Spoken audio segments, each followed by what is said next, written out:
اور باب لط پر پہنچ کر کے دجال کا آمنا سامنا ہوگا حضرت عیسیٰ علیہ السلام سے.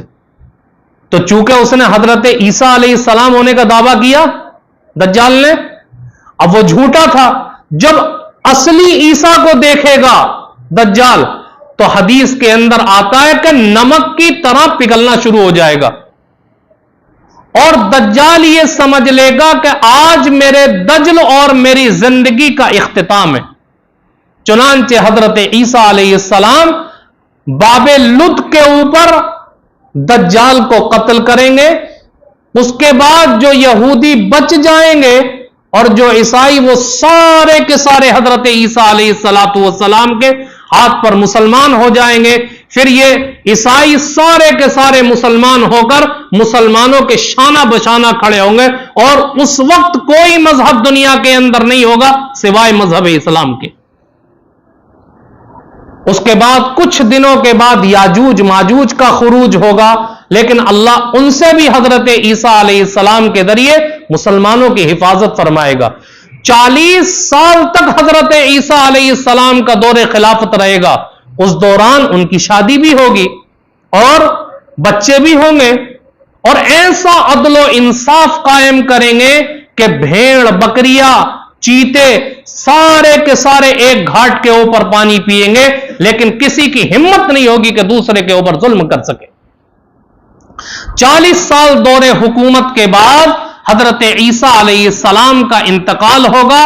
لوگ جنازے کی نماز پڑھیں گے اور مدینہ کے اندر اللہ کے نبی کے بازو میں لے جا کر کے دفن کر دیں گے. آج بھی روزہ اطہر کے اندر ایک جگہ خالی ہے جس کے اندر حضرت عیسیٰ علیہ السلام دفن کیے جائیں گے. تو حضرت عیسیٰ علیہ السلام کے تعلق سے اتنی تفصیل کے ساتھ اللہ کے نبی نے بیان فرمایا، لیکن تعجب ہوتا ہے ان مسلمانوں کے اوپر جو شکیل بن حنیف کو عیسیٰ علیہ السلام مان کر کے اس کا کلمہ پڑھ کر کے زندگی گزار رہے ہیں. عیسیٰ علیہ السلام تو آسمان سے اتریں گے، وہ تو دربھنگا کے اندر پیدا ہوا. اب وہ کہتا ہے میں دربھنگا سے دلی آ کر کے اترا تھا، تو وہ آسمان سے اتریں گے. دوسری چیز، حضرت عیسیٰ علیہ السلام کو اللہ نے پیدا کیا ہے بغیر باپ کے. حضرت عیسیٰ علیہ السلام کے کوئی باپ نہیں ہے. تو شکیل سے پوچھا جاتا ہے، علماء پوچھتے ہیں کہ تیرا باپ تو ہے حنیف، وہ کون ہے؟ کیا تو اس کی اولاد نہیں ہے؟ تو کوئی جواب نہیں دیتا اور اپنے لوگوں کو سمجھاتا کہ علماء سے مقابلہ نہیں کرنا. آج اس کے ماننے والے چھپ کر کے اتنی تیزی کے ساتھ لوگوں کے درمیان تبلیغ کر رہے ہیں. دارالعلوم وغیرہ سے باقاعدہ اس کے خلاف کفر کا فتویٰ جاری کیا گیا. اور یاد رکھیں کہ جو شکیل بن حنیف کو عیسیٰ علیہ السلام مانتا ہے وہ خود بھی ایمان سے خارج ہے، اور اس کے ماننے والے تمام کے تمام کافر ہیں، ایمان سے خارج ہیں. یہ متفقہ فیصلہ امت کا. اس لیے میرے بزرگوں، اگر کہیں بھی ہمارے گلی محلے کے اندر شکیل بن حنیف کو ماننے والے تبلیغ کرتے ہوئے پائے جائیں، ان کو پکڑ کر کے اپنے عالم کے پاس لائیے اور خدا را ان کی بات مت مانیے. اگر آپ نے ان کی بات مانی اور آپ بھی ان کے تابع ہو کر کے ان کی طرح بن گئے تو یاد رکھیں کہ آپ کا ایمان سلامت نہیں رہا، آپ ایمان سے خارج ہو گئے. اور گزشتہ ہفتے یہ بات بتائی گئی تھی کہ اللہ رب العزت نے جو ہمیں ایمان کی دولت دی ہے، یہ اتنی قیمتی دولت ہے کہ اس کے بغیر نجات نہیں ہو سکتی. اللہ رب العزت کے یہاں مغفرت نہیں ہو سکتی. اگر نجات ملے گی تو ایمان کی بدولت ملے گی، اگر ایمان نہیں ہے تو جہنم کے سوا کچھ نہیں ملنے والا. اس لیے میرے بزرگوں، اپنے ایمان کی حفاظت فرمائیں. یہ فتنے تو آئے ہیں، آتے رہیں گے اور قیامت تک اٹھتے رہیں گے. کوئی زمانہ ایسا خالی نہیں بچے گا کہ جس کے اندر کوئی نہ کوئی فتنہ نہ ہو. اللہ کے نبی تمام فتنوں کی نشاندہی کر چکے ہیں. اللہ تعالی ہم سب کے ایمان کی حفاظت فرمائے اور ہم سب کو جو آج فتنے پھیل رہے ہیں ان لوگوں کے مکر و فریب سے ہماری حفاظت فرمائے. وما علینا الا